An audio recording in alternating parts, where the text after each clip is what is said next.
Welcome to the Jukebox Podcast from WP Tavern. My name is Nathan Wrigley. Jukebox is a podcast which is dedicated to all things WordPress, the people, the events, the plugins, the blocks, the themes, and in this case, a personal journey through the history of the internet from start to now. If you'd like to subscribe to the podcast, you can do that by searching for WP Tavern in your podcast player of choice, or by going to wptavern.com/feed/podcast, and you can copy that URL into most podcast players. If you have a topic that you'd like us to feature on the podcast, I'm keen to hear from you, and hopefully get you or your idea featured on the show. Head to wptavern.com/contact/jukebox and use the form there.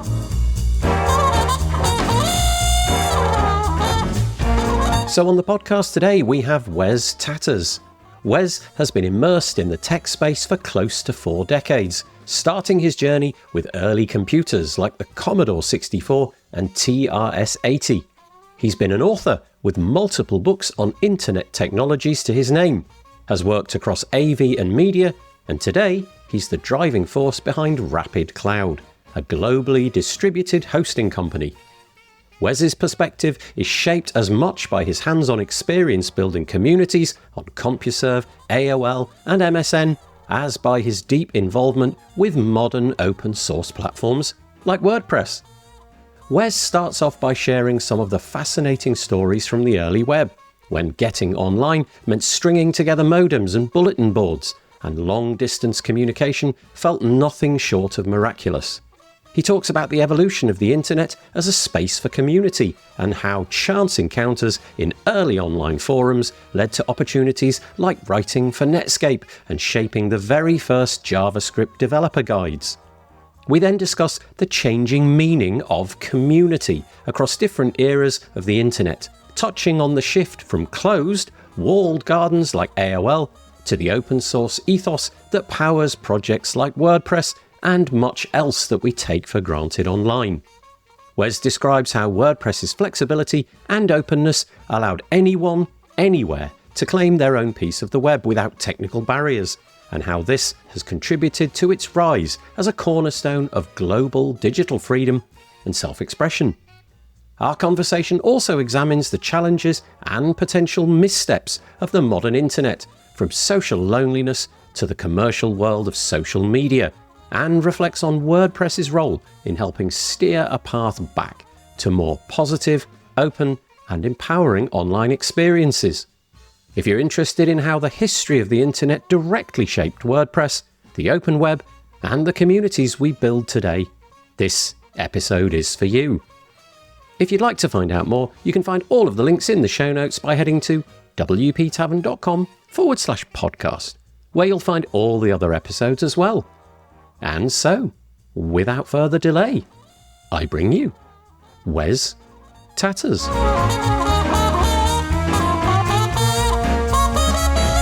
I am joined on the podcast today by Wes Tatters. Hello, Wes. Nathan, good to be talking together again. I've got to be very, very accommodating of Wes's time, because for me, it's about 4 p.m, something like that. Wes, on the other side of the planet, is giving up his time at about 1 a.m. I have no idea why you're here, but I appreciate it. Thank you. Oh, look, my day tends to be largely focused on talking to people in Europe and in the United States. Half my employees are in those parts of the world as well, so I tend to work midday to midnight.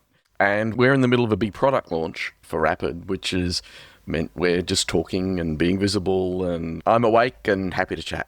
So you literally pivot your day, your Australian day, you pivot it so that you're available for North American and European customers. So we should probably say you work for a hosting company called Rapid Cloud, and that's where the thrust of your marketing endeavors go. So you pivot your day. Yeah, I think about 60% of our customers in the United States, and about 35% are in Europe, and 5% or something in Asia, which is pretty generic for the WordPress space.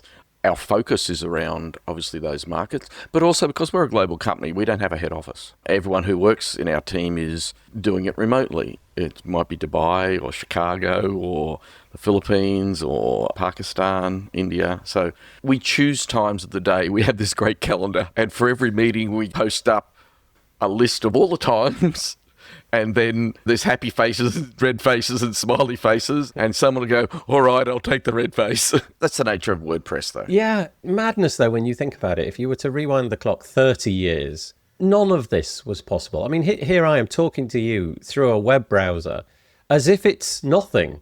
And it is utterly remarkable. And actually, that's going to be the thrust of this conversation, I think. We're going to trace the WordPress community in particular, not just the community, the software and what have you, over the period of time it's been in existence, 21 years odd.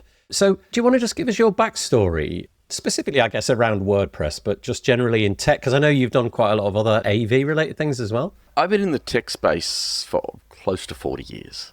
I was trying to work it out a little while ago, and it's like, I remember my first computer. I was a Commodore 64 or something, or a TRS-80 or something like that, and I would have been 16 or 17. And even then, it was like I was programming them, not playing games on them. I enjoyed programming and coding. So I started very early in the tech space, but as a result of which, even modems didn't really exist when I first started in the IT space. Laptops and PCs and computers and certainly iPhones and all that wonderful technology we have today didn't exist.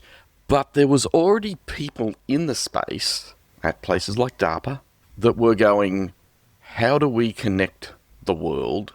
And it was a government military strategy. How do we connect the world in the event of a nuclear war? That was the driving mentality behind what they were planning. It was originally going to be a network of radio towers sending, a bit like we had with the old modems, the buzzing noises. But it was this whole concept of how do we build a disconnected system that can survive massive breakdowns in the structure of communication. And a part of what they build, ironically, is what makes the internet so powerful these days. It's that ability to interconnect disparate technologies, disparate systems, all different types of capabilities and devices and all those sorts of things in ways that are transparent. As you just said, we're in two parts of the world and we're talking together in real time. I grew up as a part of my life in the media world and film and television, and primarily television, in a point in time where if we wanted to conduct a live interview with someone on the other side of the world, firstly, we had to book satellite space in the thousands of dollars per minute almost, and then we would go, Nathan, are you there? And Nathan would come back 4 seconds later, and we would conduct these really bizarre interviews with delays on this crazy technology. So much so that when live television was first starting, obviously there was a big fear that someone would say naughty words or swear on television, for the want of a better word. And one of the early ways that they originally managed, we had what's called, a lot of television stations had this big red button called a dump button. The whole idea was someone said F, someone had to slam the big dump button. But the way they were actually handling it was they were actually sending the entire signal up to a satellite and back down to the ground station before they transmitted it, because that gave them roughly 2 or 3 seconds of delay, which gave them the ability for that big red button to stop the transmission point. But the signal had gone up and down through a satellite just to even achieve that craziness. I came into that world and started in that world. I was incredibly lucky that I lucked into an IT firm here in Australia that was, at that stage, a company that doesn't even exist anymore. It's a company called Wang Microsystems. Dr. Wang was the guy that invented the first memory chip. So he's reasonably well heeled, but that entire platform doesn't exist. But Wang was one of the first IT companies to release a processor with a box. There was this 3 racks that was a modem. 300 characters per second. It was bleedingly fast, but for its time, and I was one of the first people that got to play with one of those things in Australia. And I'll tell you what, I was hooked. I just went, even then I could go, oh my goodness. There were dreams of we can make it faster, and we got 1200 board, and then we got 1600 board, and then we got 3200 board, and 56K, and every bit was exciting. Because what it was allowing me as a person to do, especially a person in Australia, was to reach out and communicate with people that weren't in my part of the world. And we had things like America Online, well, CompuServe first, I guess, prior to America Online. We had bulletin boards and local BBS software and things like that. And all of them were creating communities. And all of them were starting to build communities around this same space. It was something that I really engaged with. When I got into CompuServe, though, it for me changed a lot of things. Of course, until that stage, it was hard to communicate with anyone outside Australia.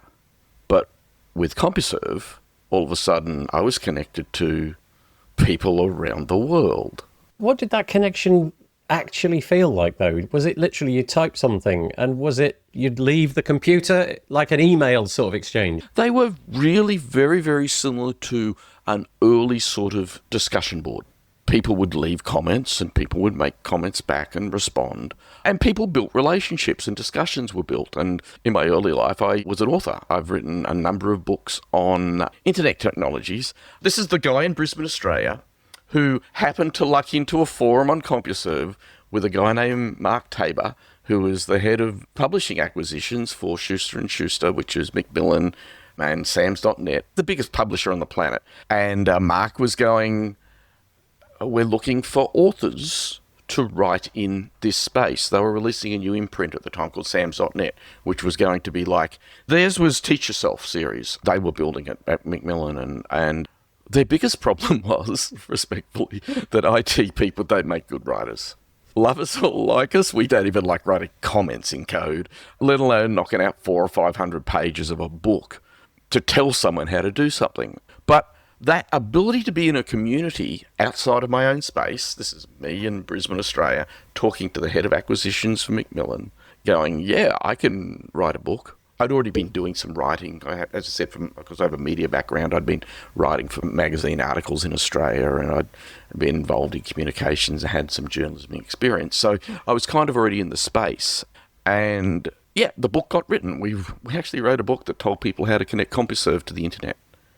Of course, previously, CompuServe couldn't be connected to the internet. Do you remember those times, like halcyon days, rose-tinted spectacles? Because that was real pioneering stuff. Oh, yeah. You know, the idea that, okay, so dear listener, if you're under the age of 30, your world was entirely connected from the moment you could conceive a thought.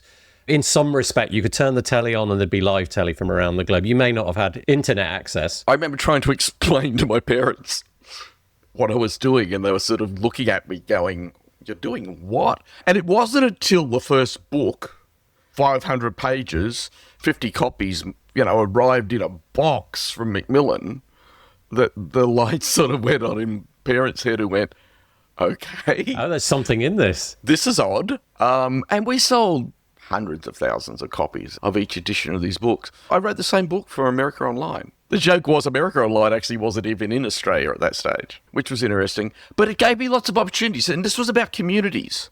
This was about getting into communities. While I was in that community working with the AOL team on how they were going to connect to this thing called the internet, there was a little crowd called Netscape banging around going, hey, love what you did, Tim. Love that original browser. We're going to build a better one. An open one. An open one. And the Netscape guys had seen my books, came to my publisher and said, hey, could we do a book with Wes on how to build websites for Netscape?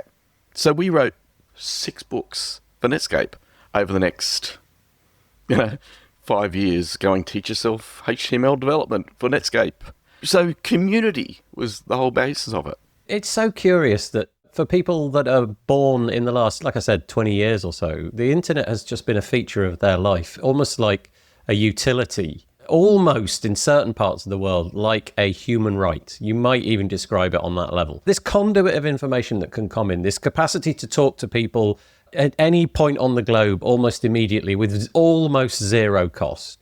And in the time that you're describing, just the merest foundations of that were beginning, little glimmers of that were beginning to emerge. Really edge. Really interesting, though. I can imagine your passion and interest and all of that must have been the curiosity that was spiked by that. It was. I mean, I loved it. But even then, we still didn't truly understand where it was going. I remember a call from the team at Netscape going, I think it was around version 3 of the Netscape. They're going, we've got this idea, we're gonna put a scripting thing in Netscape. What do you think? And I'm going, yeah, what do you mean, what do you think? Well, we need you to include it in the next book. It's this little thing called JavaScript. Just this little thing. And I remember sitting there going, interesting idea. can you tell me more about what it can do? And they went, well, we don't really know yet. We're still working on those bits. So we ended up writing the first JavaScript development guide, me and my technical writer, who was my technical editor for my Netscape books. And I wrote the first JavaScript developer's guide for Netscape. So we were there in the middle of it. But all the way through, we still didn't truly get it. It was still such this small thing. I was talking with Bud. Bud Krause. Yeah, I was talking with Bud at PressConf, and we were chatting about just the way the internet's evolved. I had the opportunity to meet Tim Berners-Lee. Nice.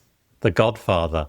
The godfather of the internet. Yeah. And listening to Tim talking about his dream of the internet and World Wide Web. This was a World Wide Web Conference 7, which was back before WordCamps. That was what a WordCamp looked like before it was WordPress. And I look back and I was thinking, and I'm going, there were some serious names at that event. Tim Berners-Lee was there. James Gosling, the founder of Java, was there. And these were guys doing, like, for the want of a better word, WordCamp-style sessions, chatting about these ideas they've had, seeing even then that what the World Wide Web and what we've grown into with WordPress had the potential to be was entirely different to the way the world thought before that. I remember there was, like, I think it was the Friday night, I actually ran the media for that particular conference that was held in Australia. It was the first time it'd been held out of the Northern Hemisphere. But no fully explained reason it was being held in Australia, in my hometown. And I ran all the media for it. And I remember some guys, they had this sort of, they were going to create this shoe library. You know, it was like, this is the early web. Who knows what we're going to do with it? We want a shoe library. A shoe library, yeah. They were taking photographs of people's shoes. And I remember it was like 7:30 on a Friday night, and Tim's in a pair of slacks and a T-shirt, taking his shoes off so that they could photograph his shoes, so that his photograph of his shoes could go into the shoe library. Of course. And this is the guy that invented the thing that we all live on. This is the father of everything we do today. But even then, he was this amazingly humble person that was happy to have a chat with a bunch of kids and take photos of his shoes. It's a different world. When you are where you're at, so in the year 2025, we're concerned about the internet now. And so the way it ended up is how it now is. And honestly, it's not one of those things that you pick apart as to, like, what is the history? What were the dominoes that fell to make the internet what it now is? Like, history, politics and warfare and all of those kind of things get dealt with by historians. You know, the migration of people over great landmasses, all of the kings, queens, all of that. But this kind of doesn't. And it's fascinating to listen to you there, because it feels like it could have gone in so many different directions. Maybe it would have been a more AOL type thing where everything was closed and you had to buy into AOL and everything was handled by AOL. It didn't turn out that way. Open won. You know, I'm not entirely sure that we didn't swing back to closed with things like social media. One of the things that caused that was the people who started using the technology that DARPA invented first, and it was universities. Oh, interesting. That was the client base, wasn't it? It was the academics. It was the academics. So Tim's original agenda was to obviously create a way to communicate with all the scientists in CERN what was happening in the accelerator that was sitting under 3 countries. Even then, it was about community and communication. But as it's walked forward, I look at the whole journey of the internet, and at every point, community has been a part of that. The ability to share things. The whole basis of what we have today in open source, moving towards WordPress, is about communication. So you can't have open source without a group of people coming together to collaborate on a project as large as WordPress, or as large as Linux, or as large as Drupal, or as large as all of these other projects. And they're not being paid for the most part. They're doing it because of community. And the underlying technology behind that, obviously, is the internet. And more significantly, since then, this thing called the World Wide Web that Tim originally envisaged as a tool for sharing. Yeah, but just a tool for sharing with a handful of academics, and then it just grew exponentially. Do you remember the first time that the internet became more social? No, let me rephrase that. Do you remember when the internet shifted from something which a few people did to something where not the majority, but it was sort of like hard to ignore at that point? Because I definitely, as a child, have a memory of no internet.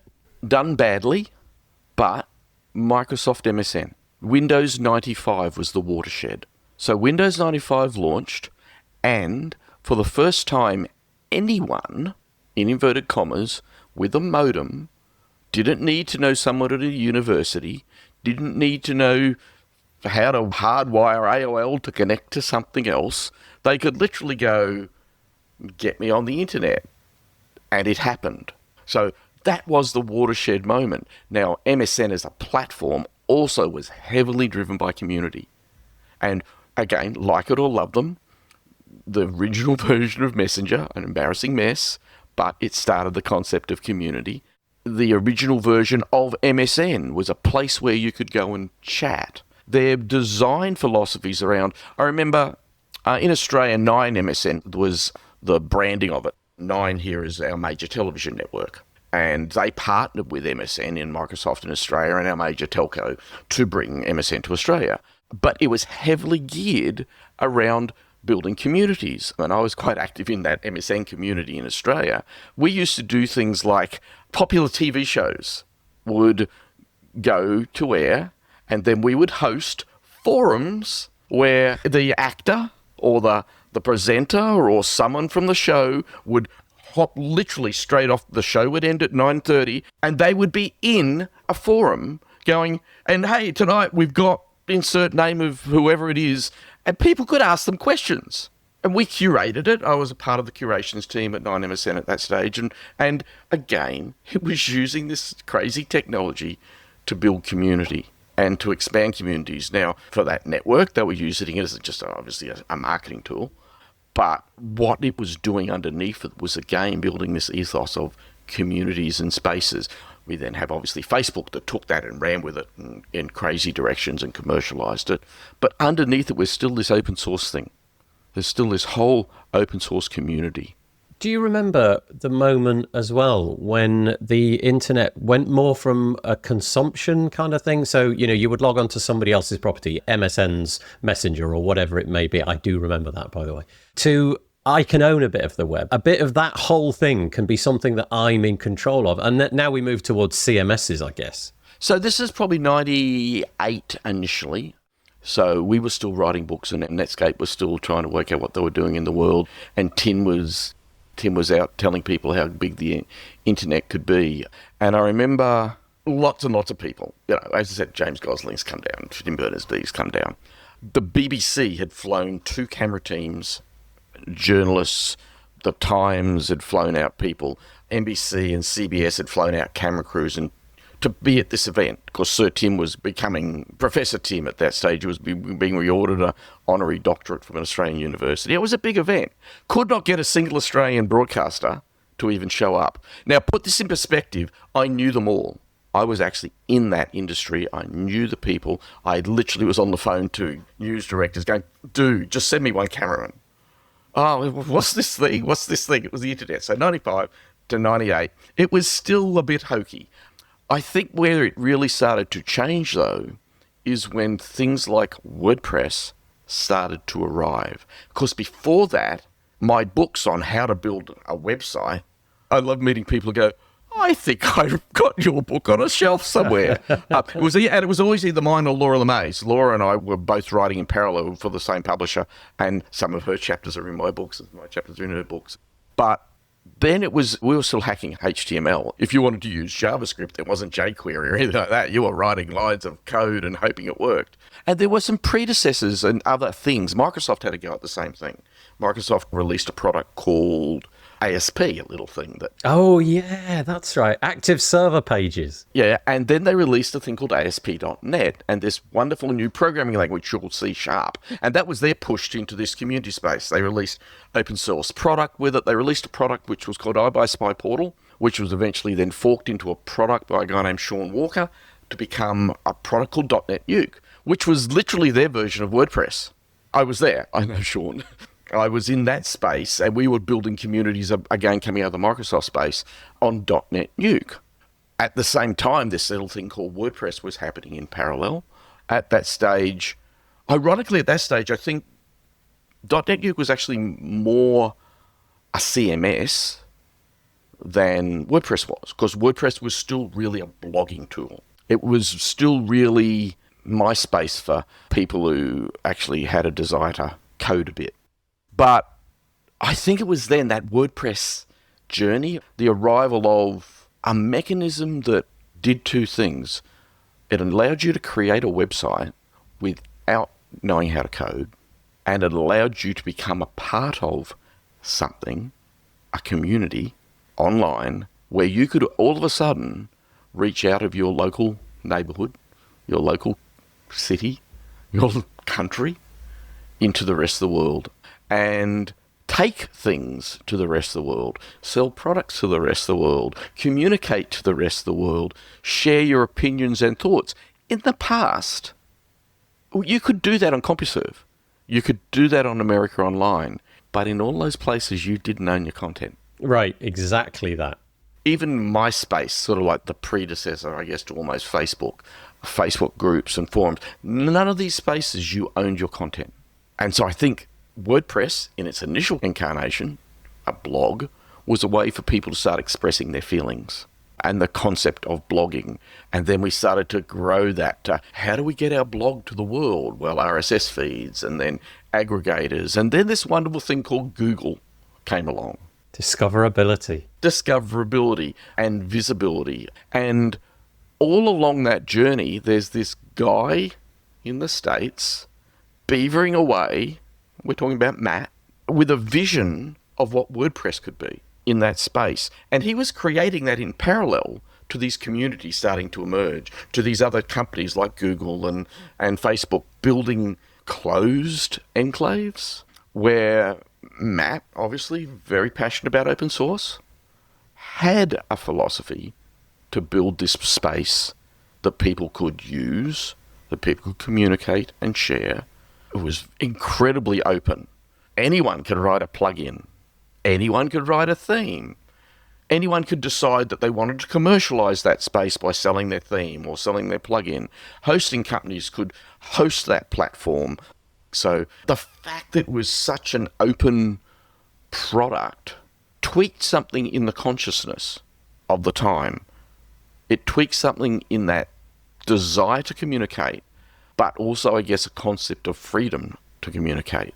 Freedom of speech is a passionate position of a lot of countries, the right to freedom of speech, and to a certain extent, the right to express an opinion safely, or in some cases, the rights to communicate in communities.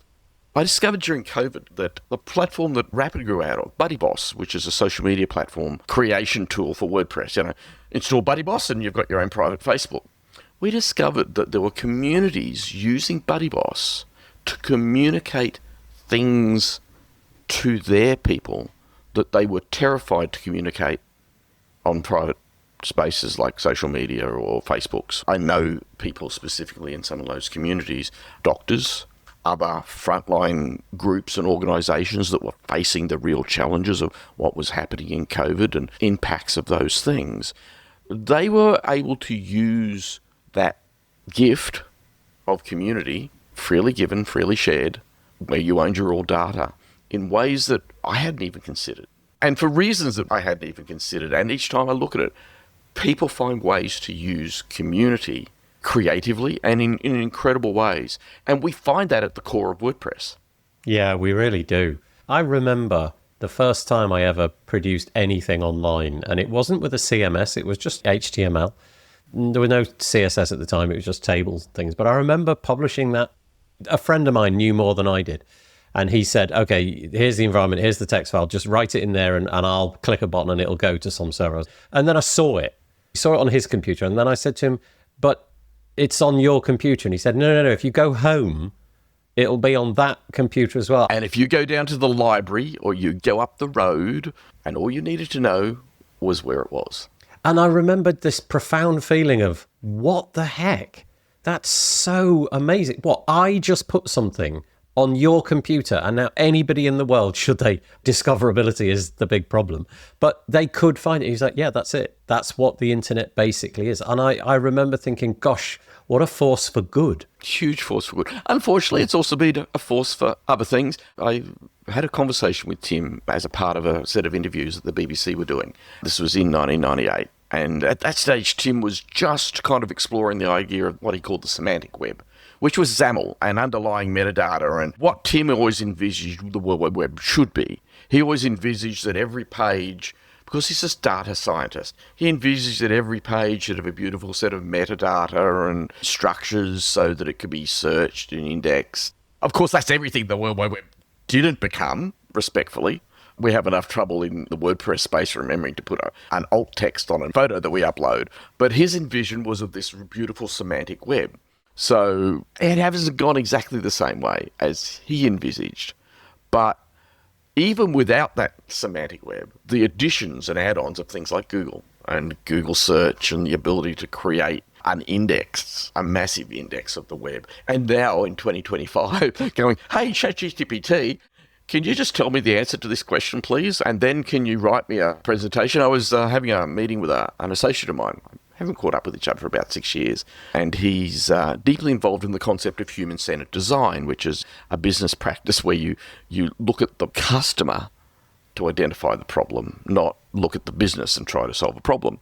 He wanted to know about what I was doing in AI and that sort of stuff. And I said, did you know that I could write you a business plan? And they used to spend a lot of money creating business plans for people and creating sessions and seminars. And I went, I can write you a seminar structure and plan in 2 minutes on any topic. I said, no, we'll do better. Hey, ChatGPT, tell me what you know about human-centered design and why it's good. And of course, it printed out 20 paragraphs. And then I went, can you summarize that for a presentation seminar? And of course, it did that. And then I said, now can you give me the structure of the seminar? And it did that. And this guy is sitting there going, are you kidding? And I said, that's where we've come. But underlying all that is data and information. And none of that's of any relevance unless you've got a community to share it with. Do you have a sense that the internet has gone in a, I'm going to use the word bad or poor direction over the last decade? Do you have a sense that mistakes have been made? Like if you could rewind the clock, were there any moments in time where you'd think, I wish it hadn't have gone in that direction? Because I often think things like proprietary platforms that kind of want to put a wall around the conversations that we have, they seem like maybe in 50 years' time when we look back, maybe they'll seem like missteps. I don't know. Maybe they'll carry on and it'll all be, as it is now. But it does feel like there's a resurgence more to owning your own conversation. So obviously we do that in WordPress, but it does feel like there's a bit of a groundswell towards more federated protocols, things like the AT protocol that Blue Sky are doing, but Mastodon and an ActivityPub and those kind of things. I think, again, if you harken back to Tim's semantic web, and he wrote a document, 2022, I think, which was 30 years on, and he talked about where things had gone. I can tell you right now that the way I read Tim's take on the World Wide Web is that e-commerce was not a part of it. That was not a part of his idea of... Yeah, how would you even have conceived that? Yeah, e-commerce wasn't a thing. I don't truly think Snapchatting or no fully explained reason 15-second videos in TikTok were anywhere on the radar because there was this idea of philosophy. But each of these things actually has the same underlying traits. It's all about communities. It's all about relationships and building relationships with people. Where I think, personally, we have made a misstep is in how our younger generations consume that community. It's a lot. Well, it's more than a lot. There was a survey done, and I haven't got the figures in front of me because I wasn't planning on discussing where we were here, that's looked at the level of loneliness of people in 2025 compared to the level of loneliness of 20 and 30 years ago. And it directly related this online community thing, unfortunately, what we call false community sometimes, the people we have never met that we talk to in a Snapchat or something like that, that are not community and they're not really our friends. And there is an increase in loneliness.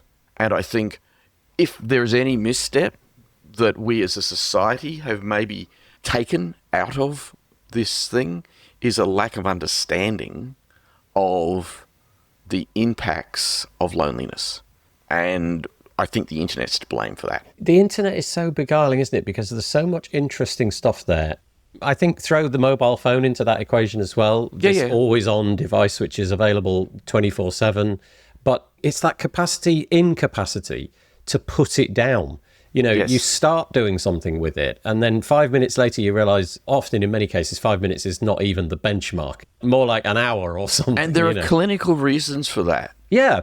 We're actually getting out of these devices the same dopamine hits that lead to depression, the same dopamine hits that lead to mood swings and, to a certain extent, mental health issues. We now have this whole, go on the internet and you'll get, especially when you're hitting my age, are you dopamine deprived? Join this, get on this dopamine detox.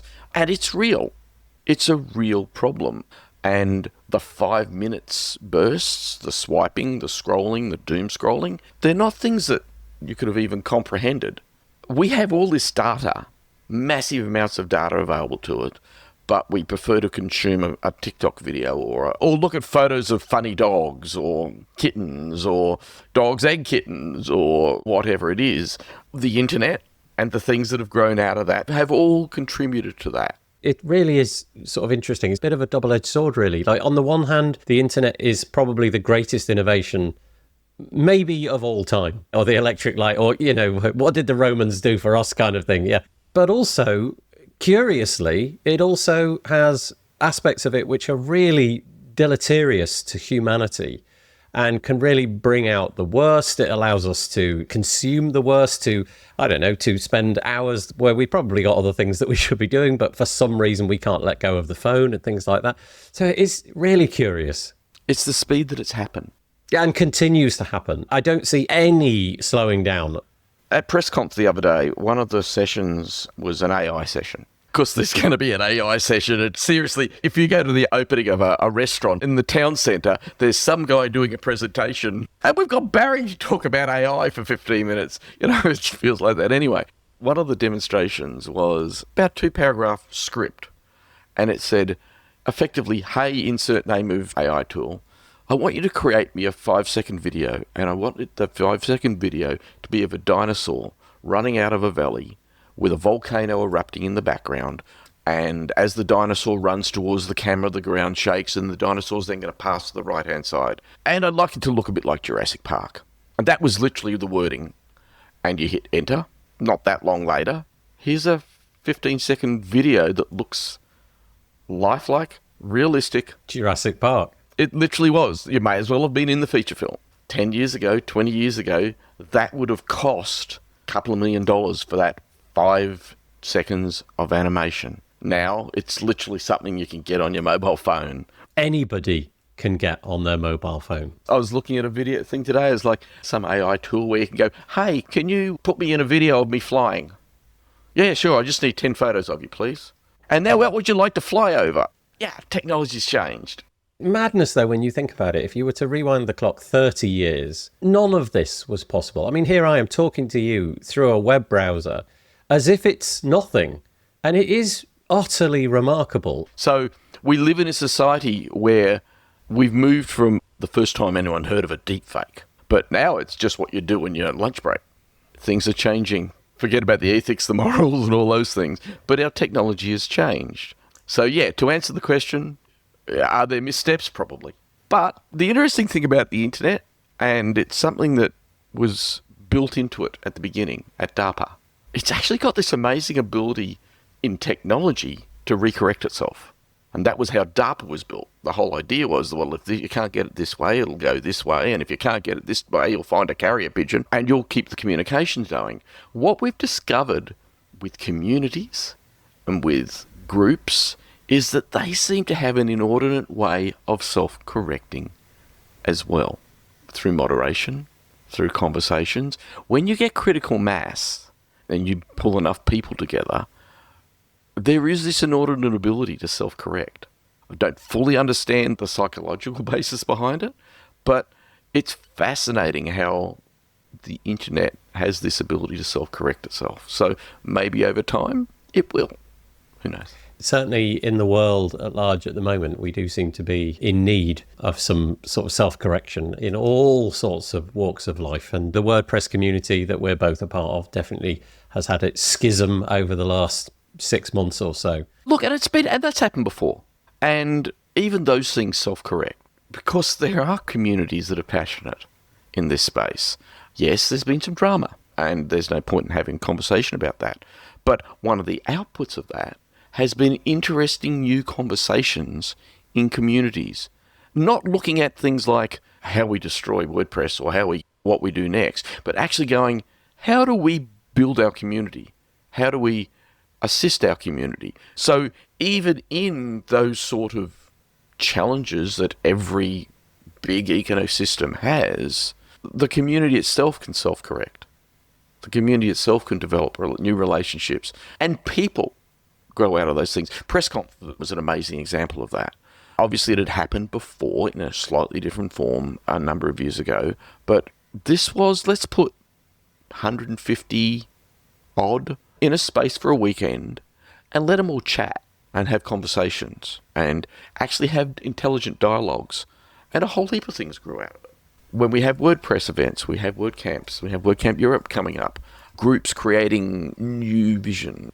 We talk about things like contribution and what contribution looks like. There's been some negatives about contribution in the recent space, but there's also been some huge positives about contribution. Out of the drama we've had, actually created a new conversation. Many people who didn't even understand the concept. Oh yeah, I just assumed WordPress was this thing. That's true. I never thought that there was actually people giving up their weekends to go to a day in Hyderabad to fix bugs in WordPress. But that's what people do. And it actually helped us have a new conversation with a lot of people in the WordPress space that actually hadn't even comprehended. Because they just assumed that they were, oh yeah, I just download this WordPress thing. Yeah, I do wonder if some things will come out of the year 2025 that would have been in the year 2024 unimaginable. I would say I'm quietly positive. There are lots of conversations at many layers. I do think, and this is my own personal opinion, that there is a time for speaking and a time for listening. And I think that right now there is a need for a lot of listening from disparate parts of the community. And by listening, I think a lot of people need to listen to what other people have to say. And then, as a community, look at what all those things are, what's being said, and look at what we do to self-correct. I think it's important to listen. Yeah, a conversation which drifted through what the internet even was and is, and then finally landing on CMSs and WordPress and the community built up around that. So, Wes, what a pool of knowledge you are. You've really done the entire internet circuit, and I'm really glad that we got a chance to speak today. Thank you. Nathan, it's been a pleasure. Always happy to chat. It's about conversation and communities. That's what matters at the end of the day.